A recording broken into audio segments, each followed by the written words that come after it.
ಪಕ್ಷದ ಸಂಘಟನೆ ವಿಚಾರದಲ್ಲಿ ಕರ್ನಾಟಕ ರಾಜ್ಯದ ರಾಜಕಾರಣ ಮತ್ತು ಇತ್ತೀಚೆಗೆ ನಡೆದಂಥ ಆಕಸ್ಮಿಕವಾದಂಥ ಒಂದು ಘಟನೆ ಬಗ್ಗೆ ಚರ್ಚೆ ಆಯಿತು.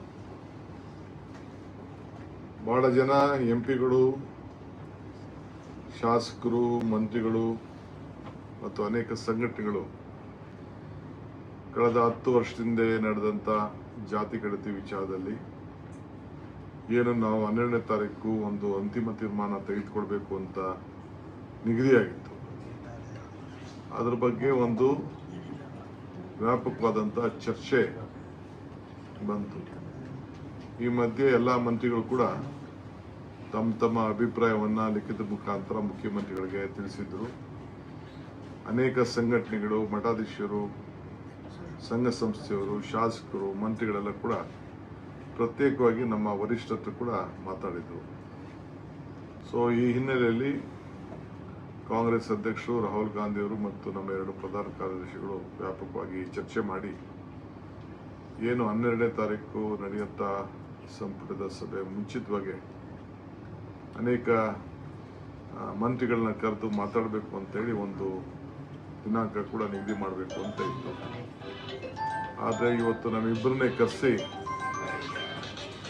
ಕೆಲವು ಸಂಘಟನೆಗಳಿಂದ, ಕೆಲವು ಸಮಾಜದಿಂದ ಅಪಸ್ವರ ಬಂದಿರೋದ್ರಿಂದ ನ್ಯಾಯಬದ್ಧವಾಗಿ ಎಲ್ಲರಿಗೂ ಕೂಡ ಒಂದು ಅವಕಾಶವನ್ನು ಕಲ್ಪಿಸ್ಕೊಡ್ಬೇಕು ಅಂತ ಹೇಳಿ ನಮಗೆ ಮಾರ್ಗದರ್ಶನವನ್ನು ಕೊಟ್ಟಿದ್ದಾರೆ.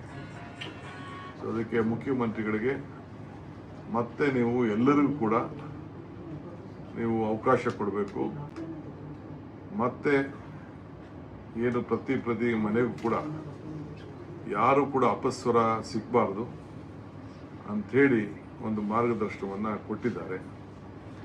ನಮ್ಮ ಪಕ್ಷ ಮತ್ತು ಸರ್ಕಾರ ನಾವು ಏನು ಒಂದು ರಿಪೋರ್ಟ್ ಇದೆ, ಆ ರಿಪೋರ್ಟನ್ನು ನಾವು ಒಟ್ಟಾಗಿ ನಮ್ಮದು ಯಾರ್ದು ತಗರಾದೇನಿಲ್ಲ. ಈ ಸಾಮಾಜಿಕ ನ್ಯಾಯದ ಬಗ್ಗೆ ನಮ್ಮ ಪಕ್ಷದ ಕಳಕಳಿ ಏನಿದೆ ಅದಕ್ಕೆ ನಾವೆಲ್ಲ ಸಂಪೂರ್ಣವಾಗಿ ನಾವು ಒಪ್ಪಿದ್ದೇವೆ. ಆದರೆ ನಂಬರ್ ಬಗ್ಗೆ ಕೆಲವರು ನಮ್ಮದು ಜನಸಂಖ್ಯೆ ಕಡಿಮೆ ಇದೆ, ನಮ್ಮನ್ನು ಬಿಟ್ಟೋಗಿದ್ದಾರೆ, ನಮ್ಮನ್ನು ಮಾತಾಡಿಲ್ಲ ಅಂತ ಏನು ಹೇಳಿದ್ದಾರೆ, ಅದರ ಬಗ್ಗೆ ನಾವು ಎಲ್ಲರಿಗೂ ಕೂಡ ಅವಕಾಶವನ್ನು ಮಾಡಿಕೊಡ್ಬೇಕು ಅಂತೇಳಿ ತೀರ್ಮಾನ ಮಾಡಿದ್ದೇವೆ. ಅದಕ್ಕೆ ನಾನು ಈ ಸಂದರ್ಭದಲ್ಲಿ ಎಲ್ಲ ಸಾರ್ವಜನಿಕರಿಗೆ, ಮಠಾಧೀಶರಿಗೆ, ಸಂಘ ಸಂಸ್ಥೆಯವರಿಗೆ, ಸಮಾಜದ ಮುಖಂಡಗಳಿಗೆ ಎಲ್ಲರೂ ಕೂಡ ನಾವು ಮನವಿ ಮಾಡ್ಕೊಳ್ತೇವೆ. ಇದು ಎಲ್ಲರಿಗೂ ಕೂಡ ನೀವು ನಿಮ್ಮ ಸಮಾಜ ಏನಿದೆ, ನಿಮ್ಮ ಬಂಧುಗಳೇನಿದ್ದಾರೆ ಎಲ್ಲರಿಗೂ ಕೂಡ ಈ ಒಂದು ಏನು ಅಧ್ಯಾಯ ನಾವು ಮಾಡ್ತಾ ಇದ್ದೇವೆ, ಹೊಸದಾಗಿ ನಿಮಗೆಲ್ಲ ಒಂದು ಅವಕಾಶವನ್ನು ಮಾಡಿಕೊಡ್ತಾ ಇದ್ದೇವೆ. ಅದನ್ನೆಲ್ಲ ಕೂಡ ಮತ್ತೆ ನೀವು, ಯಾಕಂದರೆ ನಿಮಗೆ ಸಾರ್ವಜನಿಕವಾಗಿ ಈಗ ನಾವೇನು ಮಾಡಿದ್ದೇವೆ ಅದು ಕೂಡ ನಿಮ್ಮೆಲ್ಲರ ಗಮನಕ್ಕೆ ತರ್ತೇವೆ. ಈಗ ತಾವು ಎಲ್ಲರೂ ಕೂಡ ಮತ್ತೆ ಎಲ್ಲೇ ಇರಲಿ ಅವರ ಹೆಸರನ್ನು ಈ ಜಾತಿ ಗಣತಿ ಮತ್ತು ಸಾಮಾಜಿಕವಾಗಿ ಏನು ನಿಮ್ಮ ಗುರುತಿದೆ ಅದನ್ನು ನೀವು ನ್ಯಾಯಬದ್ಧವಾಗಿ ಕಾನೂನಲ್ಲಿ ಏನು ಮೊದಲಿಂದ ಕೂಡ ಯಾವ ಒಂದು ಸಮಾಜಕ್ಕೆ ನೀವು ಸೇರಿದ್ದೀರಿ ಅದನ್ನು ವ್ಯಕ್ತಪಡಿಸ್ಕೊಳ್ಳುವಂಥ ಒಂದು ಅವಕಾಶವನ್ನು ಇವತ್ತು ನಾವು ಕಲ್ಪಿಸ್ಕೊಡ್ತಾ ಇದ್ದೇವೆ. ಈ ಹಿನ್ನೆಲೆಯಲ್ಲಿ ಮುಖ್ಯಮಂತ್ರಿಗಳು ಕ್ಯಾಬಿನೆಟಲ್ಲಿ ಚರ್ಚೆ ಮಾಡಿ ದಿನಾಂಕವನ್ನು, ಏಕೆಂದರೆ ಇದು ಒಂದು ದೊಡ್ಡ ಬಿಗ್ ಪ್ರೋಸೆಸ್ ಇದು.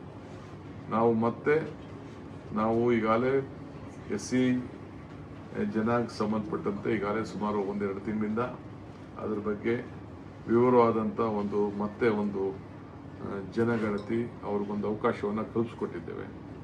ಈ ಮಧ್ಯದಲ್ಲಿ ಎಲ್ಲರೂ ಕೂಡ ಮತ್ತೆ ನಾವು ಇನ್ವಾಲ್ವ್ ಮಾಡ್ಕೊಳ್ಬೇಕಾಗ್ತದೆ. ಈ ಹಿನ್ನೆಲೆಯಲ್ಲಿ ನಾವು ಕ್ಯಾಬಿನೆಟಲ್ಲಿ ತೀರ್ಮಾನ ಮಾಡಿ ಮುಖ್ಯಮಂತ್ರಿಗಳು ಯಾವತ್ತಿಂದ ಪ್ರಾರಂಭ ಆಗ್ತದೆ, ಟೈಮ್ ಲೈನ್ ಎಲ್ಲ ಕೂಡ, ಏಕೆಂದರೆ ಇದಕ್ಕೆ ಸಾವಿರಾರು ಜನ ಅಧಿಕಾರಿಗಳು, ಟೀಚರ್ಸು, ಬೇರೆ ಅವರೆಲ್ಲ ಕೂಡ ಇದಕ್ಕೆ ಬೇಕಾಗಿದ್ದರಿಂದ ಇದನ್ನು ಯಾವ ರೀತಿ ಮಾಡ್ಬೋದು ಅಂಥೇಳಿ ನಿಮ್ಮೆಲ್ಲರೂ ಕೂಡ ತಿಳಿಸುವಂಥ ಕೆಲಸವನ್ನು ನಾವು ಮಾಡ್ತೇವೆ. ಸೊ ಅದರಿಂದ ಯಾರೂ ಕೂಡ ನಮ್ಮ ಸರ್ಕಾರದ ಬಗ್ಗೆ ಆತಂಕ ಬೇಡ.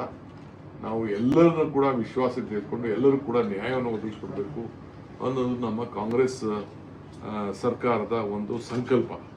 ಇದಕ್ಕೆ ತಮ್ಮೆಲ್ಲರೂ ಕೂಡ ಈ ಅವಕಾಶವನ್ನು ಮಾಡಿಕೊಡ್ತೇವೆ. ಸೊ ಎಲ್ಲರೂ ಕೂಡ ನಾನು ಈ ಅವಕಾಶವನ್ನು ಬಳಸ್ಕೊಳ್ಬೇಕು ಅಂತೇಳಿ ನಾನು ನಮ್ರತೆಯಿಂದ ಎಲ್ಲರಿಗೂ ಕೂಡ ನಾನು ಮನವಿಯನ್ನ ಮಾಡ್ತಾ ಇದ್ದೇನೆ. ಖಂಡಿತ ಎಲ್ಲರ ಅಪಸ್ವರ ಯಾವ ದೇಶದಲ್ಲಿರಲಿ ಯಾವ ರಾಜ್ಯದಿರಲಿ ಎಲ್ಲೇ ಇರಲಿ ಎಲ್ಲರೂ ಕೂಡ ಆನ್ಲೈನ್ ಅಲ್ಲೂ ಕೂಡ ಅವರು ಎನ್ರೋಲ್ ಮಾಡ್ಕೊಳ್ಳೋಕೆ ಅವಕಾಶವನ್ನ ಮಾಡಿಕೊಡ್ತೇವೆ. ನಾನು ಆನ್ಲೈನ್ ಎಲ್ಲರೂ ಕೂಡ ಎಲ್ಲೇ ಹೊರಗಡೆ ಇರಲಿ, ಅವರು ಮನೇಲೆಲ್ಲ ಕೆಲ್ಸಕ್ಕೆ ಹೋಗಿರ್ಲಿ, ಬೇರೆ ಕಡೆ ಇರಲಿ, ಎಲ್ಲರೂ ಕೂಡ ಮನೆಗೆ ಬಂದಾಗ ಕೂಡ ಅವರು ತಿಳಿಸ್ಬೋದು, ಮಾಹಿತಿ ಕೊಡ್ಬೋದು, ಆನ್ಲೈನ್ ಅಲ್ಲೂ ಕೂಡ ಕೊಡ್ಬೋದು. ಆ ರೀತಿ ಒಂದು ಅವಕಾಶವನ್ನ ನಾವು ಮಾಡ್ಕೊಡ್ತೇವೆ. ಎಲ್ಲರಿಗೂ ಅವಕಾಶ ಕೊಟ್ಟಿದ್ದು ಮುಖ್ಯಮಂತ್ರಿಗಳು ಹೇಳಿಲ್ವಾ, ಕೆಲವು ಅಪಸ್ವರಗಳು ಬಂದಿರೋದ್ರಿಂದ ಎಲ್ಲರಿಗೂ ಅವಕಾಶ ಮಾಡಿಕೊಡ್ತೀವಿ ಅಂತ ಮುಖ್ಯಮಂತ್ರಿಗಳೇ ನಿಮ್ಮ ಹತ್ರ ತಿಳಿಸಿದ್ದಾರೆ. ಇದಕ್ಕಿಂತ ಏನೇನ್ ಬೇಕು?